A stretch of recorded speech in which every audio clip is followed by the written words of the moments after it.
Hi friends, இந்த வீடியோவில் நாம் இப்போ பார்க்க போகிறது எல்லாருக்கும் ரொம்ப பிடிச்ச, எல்லாரும் விரும்பி சாப்பிடக்கூடிய ஒரு ஸ்பெஷல் லஞ்ச் பற்றி தான் பார்க்க போகிறோம்.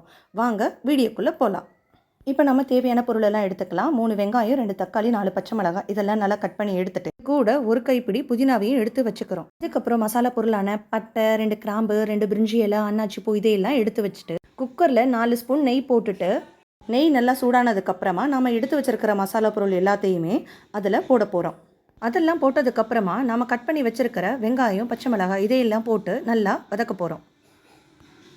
வெங்காயம், பச்சை மிளகாய் இது எல்லாமே நல்லா நெய்யோடு சேர்த்து நல்லா கிளறி விட்டதுக்கப்புறமா வந்ததுக்கப்புறம் நாம் கட் பண்ணி வச்சுருக்கிற தக்காளியையும் இது கூட போட்டு நல்லா கிளறி விடணும்.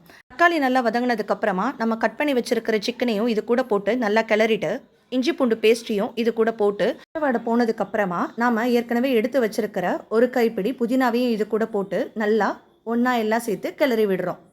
இதுக்கப்புறம் இது கூட 1 ஸ்பூன் தயிர், அரை எலுமிச்சப்பழ சாறு இது கூட போட்டு நல்லா கிளறிட்டு 2 ஸ்பூன் பிரியாணி மசாலா, 1 ஸ்பூன் வீட்டில் அரைச்ச குழம்புத்தூள் இதெல்லாம் போட்டு நல்லா கிளறி விடுங்க. 2 நிமிஷம் லோ ஃப்ளேமில் அப்படியே வச்சுருந்தீங்கன்னா எண்ணெய் பிரிஞ்சு இந்த மாதிரி பக்குவத்தில் வந்துடும்.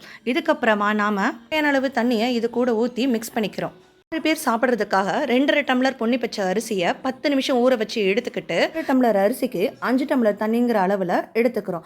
அப்போ தான் நாம் அடிப்பிடியாமல் குழையாமல் கரெக்டான பக்குவத்தில் செய்ய முடியும். தண்ணி நல்லா கொதிக்கும் போது இது கூட தேவையான அளவு உப்பும் போட்டுட்டு ஃப்ளேமில் வச்சு ஒரு விசில் விட்டு இறக்குனீங்கன்னா சுவையான சிக்கன் பிரியாணி ரெடி ஆகிடும். ஆமாங்க, எல்லாருக்கும் பிடிச்ச பிரியாணி இப்போ ரெடி ஆயிடுச்சு. நீங்களும் செஞ்சு பார்த்துட்டு சொல்லுங்கள்.